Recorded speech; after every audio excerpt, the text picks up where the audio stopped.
كنطلع ب4 ديال السنسلات، وكنجي لهاد الفراغ هذا كندير غرزة حشو،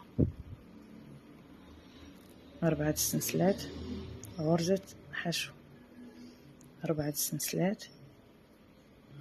تنجي هنا للعمود الاول اللي في هذا القوس الكبير، العمود الاول كندير غرزة حشو، كنعاود ندير 4 السنسلات، تنخلي عمود ونجي للعمود الموالي كندير غرزة حشو.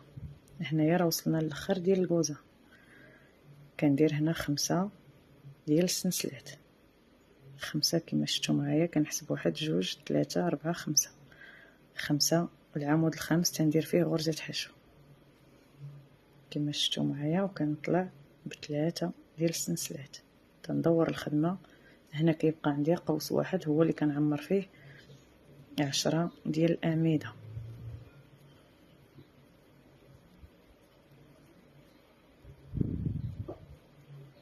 نتمنى يكون واضحه لكم الخدمه. راه انا ما كتبانش ليا حيت التليفون بعيد عليا.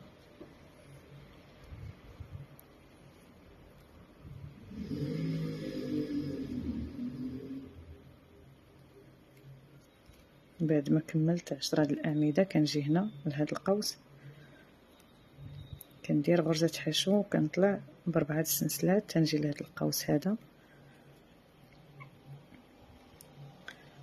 4 ديال السنسلات، غرزة حشو في الفراغ الموالي، 4 السنسلات، غرزة حشو، 4 السنسلات، غرزة حشو.